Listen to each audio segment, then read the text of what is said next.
The revenge that almost destroyed me, my true story of overcoming.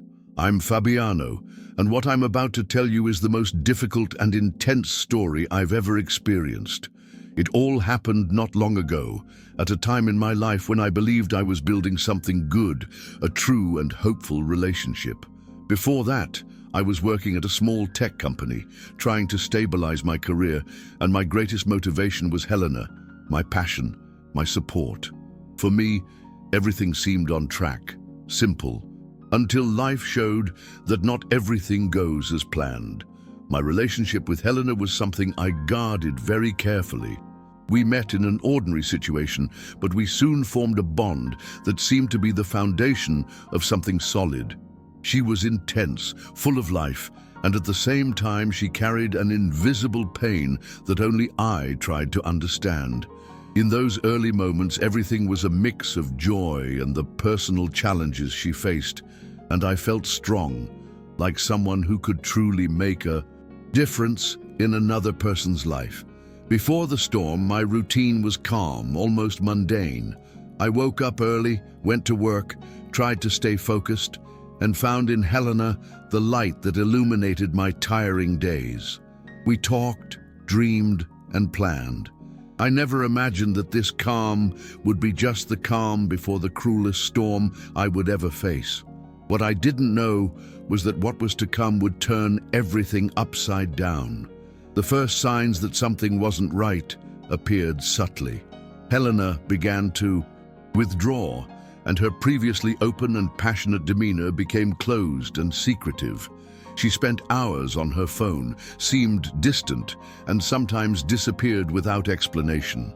I tried to get closer, to talk, to understand, but it seemed the more I tried, the further she retreated. It was as if an invisible wall were being built between us. Things took a turn for the worse one night that changed everything.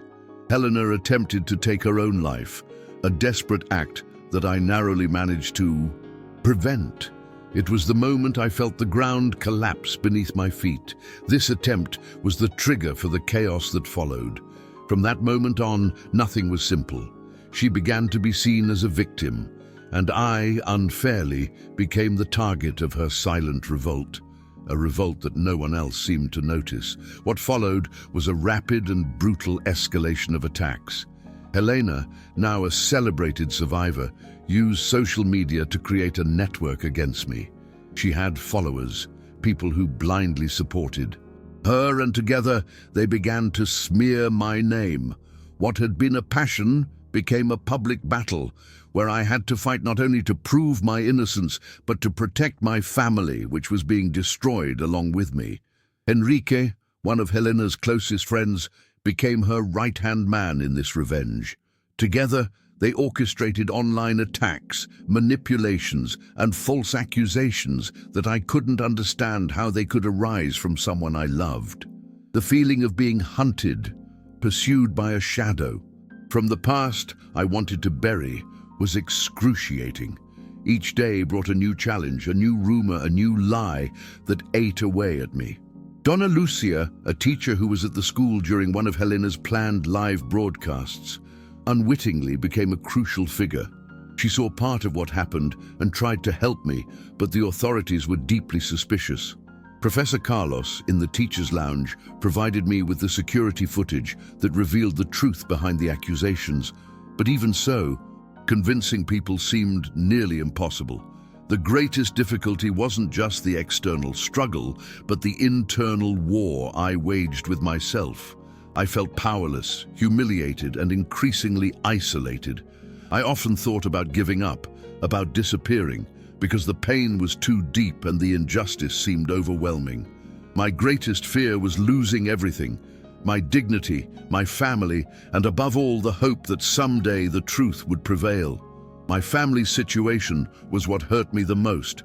My parents, João and Angela, had always been my rock, but seeing their pain, worry, and fear because of me made me feel even more responsible. They tried to support me, but the burden was too great for all of us. The public shaming and harassment affected us all, and every day it felt like the world was against us. In the midst of all this, Beatrice, a friend of Helena's who refused to participate in the revenge plot, was an unexpected surprise. She began helping me with information that revealed the manipulation behind the story being spread. This help was a breath of hope when I was almost at my wit's end. Having someone on the other side who believed in the truth made all the difference. The police, unfortunately, were skeptical of my accusations. They listened to the evidence, but it seemed that the weight of Helena's popularity and the narrative built against me meant that justice wasn't as swift or fair as I'd hoped. This delay and disbelief were some of the worst moments, because they made me feel even more alone and vulnerable. Little by little, I realized that the battle I was facing wasn't just against Helena or her followers, but against the fear I felt within. With each attack, each lie, I needed to find the strength to rise. I understood that giving up would mean handing my life over to those who wanted to destroy it, and that couldn't happen. It was a fight for my truth, for my dignity.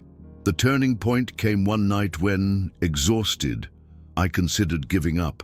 Everything, but something inside me refused to give in. I thought about what my mother always told me, about the importance of resistance, of seeking light even in the darkness. It was a moment of deep reflection in which I realized that my story was not yet written and that I could change the ending. From then on, I started acting differently. I sought professional help to deal with the psychological impact, sought support from true friends, and began rebuilding my routine, trying to separate what was real from what was manipulated. It wasn't easy and the struggle continued, but I felt like I was finally finding a way to get back on my feet, one step at a time. When I sought professional help, I realized how much the emotional weight of that experience had accumulated within me. Therapy was crucial for me to begin to understand my feelings of guilt, shame, and fear. Even though the outside world seemed to be against me, that safe space where I could speak without judgment became an essential pillar of my recovery. It was a slow and painful process, but necessary. Meanwhile, the smear campaign continued in full swing.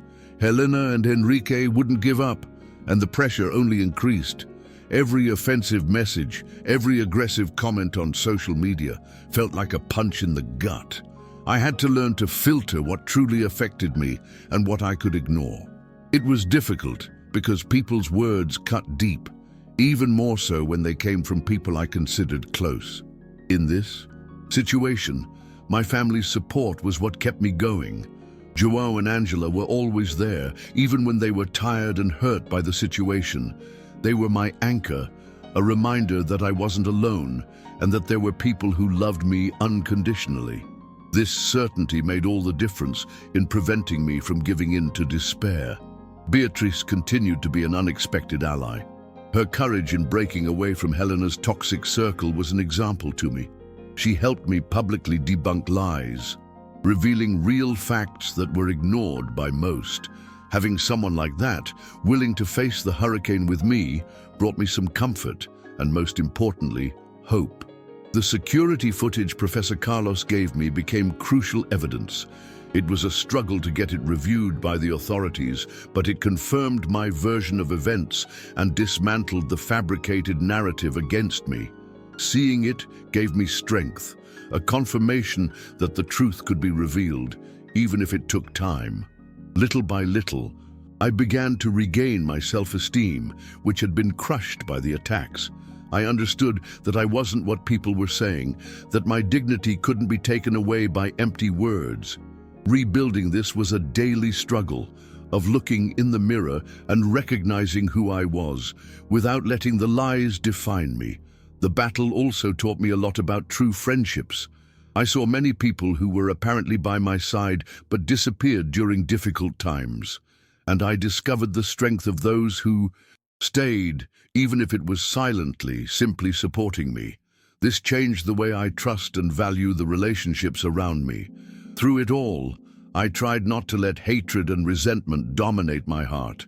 It was an immense challenge, because the injustice burned me inside. But I knew that carrying this weight would only destroy me further. So I worked to transform my pain into learning and my anger into motivation to move forward. I also learned the importance of taking care of my mental health. The psychological impact of that period was devastating, and without proper care, I could have lost myself completely. Exercising, meditating, and setting aside time for myself were small acts that made a big difference in my emotional balance. The internet, once a battlefield, gradually became a place where I could rebuild my story.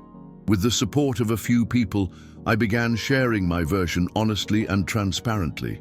Not to convince everyone, but to reclaim my voice and free myself from the silence that imprisoned me. The truth is, even with all the exposure, the feeling of loneliness was immense. Feeling judged and persecuted is something I wouldn't wish on anyone. The vulnerability I felt made me more human, more empathetic to those going through similar difficulties. This connection with my own fragility was an important step in my recovery. In the midst of this storm, I also realized the impact Helena's sudden fame had on how people judged the situation. The power of social media can be devastating when used to manipulate the truth.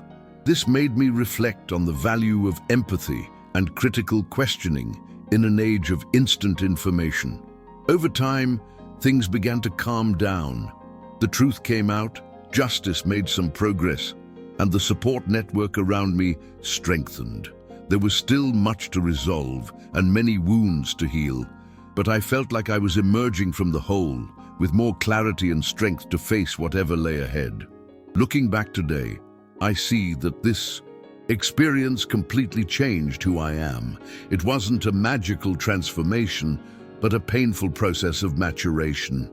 I learned to value myself, to fight for my dignity, and to recognize the power of resilience in the face of adversity. It wasn't easy, but it made me stronger. I still don't fully understand everything I experienced, nor all the motivations behind that revenge. But I know that, despite the pain and injustice, I managed to get back on my feet.